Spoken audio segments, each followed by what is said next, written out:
श्री कृष्ण कन्हैया लाल की जय। श्री निजानंद स्वामी की जय। श्री प्राणनाथ प्यारे की जय। कई रंग नंगा वस्त्र भूषण के चढ़ी आकाश जोत लहरा, जो जोत नख चरण की मानो चीर निकशी नहरा। मानो चीर निकशी नहर। श्री कृष्ण कन्हैया लाल की। कहती हूँ इन जुबानसों और सुपन श्रवण नजर। अक्षरातीत धामधनी के श्रृंगार के वर्णन के लिए नश्वर शरीर की जिह्वा से प्रयत्न कर रहे हैं और तुलना भी कर रहे हैं। स्वप्न श्रवण नज़र, स्वप्न के श्रवण और नज़र उसके अनुसार तुलना करते हैं। और कहने की जिह्वा भी वही है, तो सुनने के लिए श्रवण भी और देखने के लिए दृष्टि भी। दुनिया में तो नश्वर ही है। जो नज़रों सूरज ख्वाब के, सो हक सिफत पहुँचे क्यों कर। यहाँ हक़ है, वो हक होना चाहिए, कही होना चाहिए। हक सिफत पहुँचे क्यों कर। जो दृष्टि स्वप्न के सूर्य को देखती है, संसार के सूर्य को ही देखती है, तो वो पूर्ण ब्रह्म परमात्मा की महिमा को कैसे देख सकेगी। वहाँ तक पहुँच ही नहीं सकती है। तो अब श्री राज्य के स्वरूप उसमें श्रृंगार का वर्णन कर रहे हैं। कट चीन झल के दावन, बैठ गई अंग पर। तो कट, ये कटी प्रदेश, कमर, तो उसमें चीन झल के दावन। तो दावन तो अंग वस्त्र है, तो उसमें ये वो चीन का, रेशम का तो अंग वस्त्र है। बैठ गई अंग पर, तो अंग में जैसे पूरे अंग का ही एक भाग हो, उस प्रकार से वो बैठ जाती है। अंग वस्त्र उस प्रकार से बैठते। कई रंग नंग इजार में, और इजार में कई प्रकार के रंग के रत्न हैं, लगे हुए हैं। सो आवत माए नजर, वो भी दृष्टि में आते हैं। और भूषण जो चरण के, सो अति धरता है ज्योत। चरण के आभूषण है वो और ज़्यादा प्रकाश देने वाले हैं। नरम खुशबुएश्वर माधुरी, आसमान जिमी उद्योत। उनकी कोमलता, सुगंध और मधुर, उनसे निकलने वाला मधुर स्वर आसमान जिमी उद्योत, आसमान जिमी को भी प्रकाशित करते हैं। तो ये उनसे वो प्रकाशित करने का तात्पर्य, तो सारे आसमान से लेकर के, भूमि से लेकर के आसमान तक वो छा जाते हैं। इस तरह से समझना पड़ेगा। पाँव तली नरम उज्ज्वल। पाँव तली, वो चरण के तली, चरण तल, तो नरम उज्ज्वल, नरम भी है और बड़े उज्ज्वल है। अब दुनिया में तो क्या है कि ये नश्वर शरीर है, तो इसके चरण हैं, तो उसमें वो कोमलता नहीं होगी, वो कठोरता रहेगी। और ये तो बहुत नरम होते हैं। लीकें एड़ी लाक लाल, तो उनसे उनकी लीकें, वो रेखाएं, एड़ी और वो लाक गहरापन है, तो उन सब में लालिमा है। एरुआ आशिक से क्यों छूट ही। तो ये अनुरागिनी आत्मा से ये चरण कैसे छूट सकते हैं। एक कदम नूर जमाल है, ये कदम तो अक्षरातीत पूर्ण ब्रह्म परमात्मा के हैं। तली हथेली हाथ पाँव की, लाल अति उज्ज्वल। तो हथेली और हाथ की हथेली और पाँव की तली, ये दोनों ही लाल अति उज्ज्वल। लाल हैं किंतु ऐसे लाल नहीं है, ये उज्जवल लाल है, सफ़ेदी बना भी इसमें है, तो उस प्रकार का लाल है। और विषम अंगुरियाँ नरम पतली, और हाथ पैर दोनों की विषम अंगुलियाँ हैं, वो बहुत नरम और बहुत पतली है। नख नरम निर्मल, नख भी बड़े नरम है और बड़े निर्मल है, बड़े सुंदर है। कांडे कोमल, हाथ पाँव के, तो ये कांडे का ये मणिबंध का भाग है हाथ में, और उसी तरह से पैर का भी वो भाग है, तो वो भी बड़े कोमल हैं। फने पिंडी अंग माफक, तो फना तो ये चरण के ऊपर का भाग है, और ऐसे हाथ का भी। और पिंडी तो ये पिंडुला बोलते हैं ना, तो वो, और इस तरह से हाथ का भी ये भाग है, तो ये भी अंग माफक का जैसे शरीर है उसी प्रकार से तो उनकी शोभा है।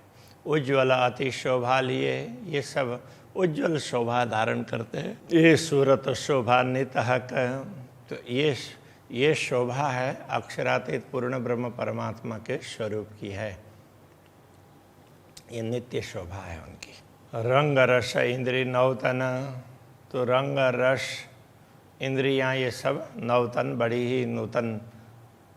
चढ़ता अंग नवतन, तो जैसे वो उसको नया कहने का तात्पर्य क्या है कि नया नया वो सामर्थ्य उनका बढ़ता रहता है और सुंदरता उनकी बढ़ती रहती है, इसलिए गुण अंग इंद्रियां जो भी है तो सब, तो गुण अंग इंद्रियां कहने से तो लौकिक होती है, ये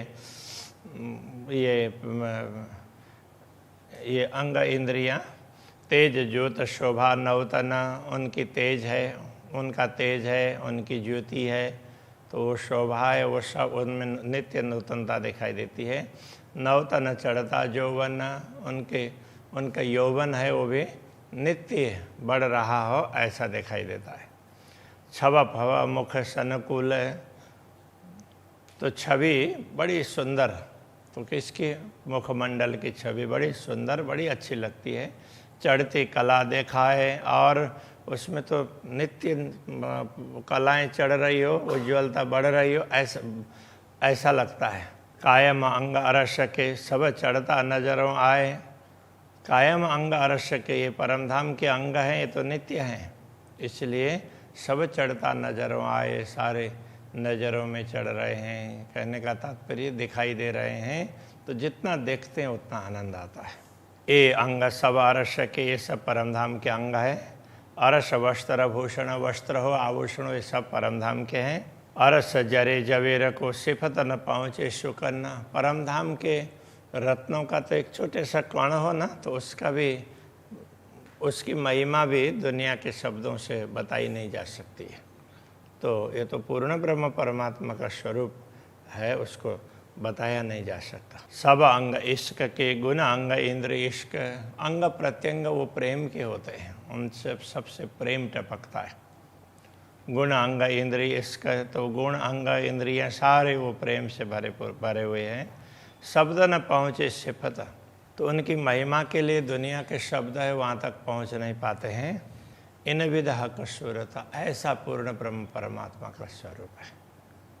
तो ये हमेशा ध्यान रखने की बात है कि वो कितना भी वर्णन करें फिर भी वो पूरा वर्णन नहीं हो सकता है, ऐसा सुंदर स्वरूप है।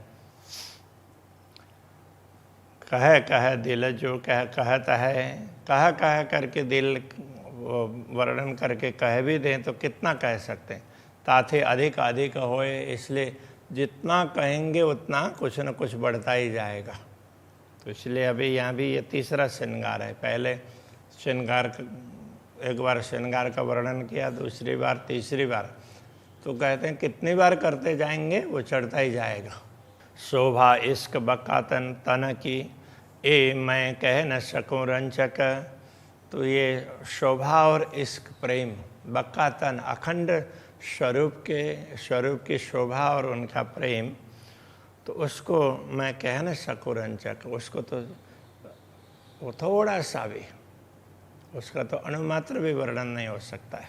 अब लग जानती अरस के, हे मनंग लेत मिलाए, अब अभी तक तो ऐसा लगता था कि ये सारी शोभा श्रृंगार की शोभा है, वो तो वो अलग अलग वो हेम में, स्वर्ण में अलग अलग रत्न जड़े हुए हैं ऐसा लगता था। पैदाश भूषण इन विदा वे पहनत हैं चित चाहे। तो इस प्रकार से आभूषण बने हुए हैं और अक्षरात धनी जैसा चाहते उस हिसाब से वो पहनते रहते। तो ऐसा मुझे भी लगता था। एक अले दूजा मिलावई, एक को लेकर के दूसरे को उसमें मिश्रण करना, तब तो घटबड़ होए। उसमें तो कम भी हो सकता है, ज़्यादा भी हो सकता है ना, कम ज़्यादा उसमें हो सकता है। तो सो तो अरस में है ही नहीं, परम धाम में तो ऐसा होता ही नहीं है। वाहिद अत्व में नहीं दोए, वाहिद अद्वैत भूमिका में द्वैत भाव है ही नहीं। इसलिए ये कोई भी वस्त्र आभूषण है, ये ऐसे अलग अलग वस्तुएं मिलाकर के बनाई ऐसा नहीं है। वो स्वाभाविक रूप से हैं। अक्षरात धनी जैसा चाहते हैं, जैसे उन्होंने धाम परम धाम को प्रकट किया उसी प्रकार से वस्त्र आभूषण को भी उन्होंने शरीर के अंग के अनुरूप, अंग से जुड़े हुए हों, संलग्न हो, इस प्रकार से प्रकट किया है।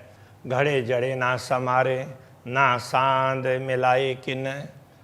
न तो घड़ने की आवश्यकता है, न जड़ने की आवश्यकता है, न सुधारने की। संवारना का तात्पर्य सुधारना, उसकी आवश्यकता है। ना सांद मिलाई किन, ना कहीं जोड़ तोड़ किया है। दिल चाहे नंगों के असल वस्त्र या भूषण। जैसे अक्षराते धनी का दिल चाहता है उसी प्रकार से वस्त्र और आभूषण उन्हीं नंगों के उसी प्रकार से वो दिखाई देते हैं।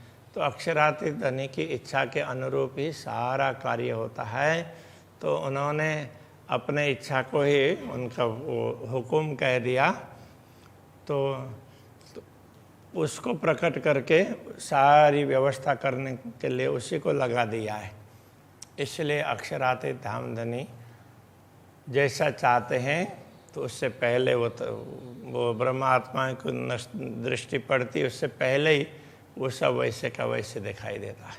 इसलिए परमधाम के दृश्यों में भी नित्य नूतनता दिखाई देती है। ऐसे वस्त्र आभूषणों में भी ना पहन या ना उतारिया दिल चाया सब होता। ना तो पहनने की आवश्यकता पड़ती है, ना उतारने की।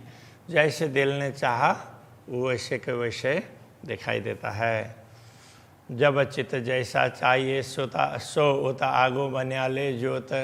जैसे चाहते हैं तो वैसे ही दिखाई देता है, जो मानो पहले से बना हुआ हो ऐसा लगता है, पहले से ऐसा ही हो, इस तरह की सुंदरता दिखाई देती है। जो रूह कहावे अर्श की माएँ बक्का खेलवत। जो आत्माएं परमधाम की कहलाती है और वो भी दिव्य परमधाम के मूल मिलाव में जिनका स्वरूप है, सो जिनकी न छोड़ो स्वरूप को। अपने मूल स्वरूप को मत छोड़ें, कभी मत भूलें। कहे उमत को महामत। महामती अपने समूह को, परमात्माओं के समूह को कह रहे हैं कि ऐसे दिव्य शोभा को तुम मत भूलना। श्री कृष्ण कन्हैया लाल की जय। कहे उमत को महामत। कहे उमत को महामत। जो रूह कहावे अर्श की। जो रूह कहावे अर्श की। बका खिलवत। माहे बका खिलवत। सो जिनखिन छोड़ो स्वरूप को। सो जिनखिन छोड़ो स्वरूप को। कहे उमत को महामत। कहे उमत को महामत। उमत को महामत। कहे उमत को महामत।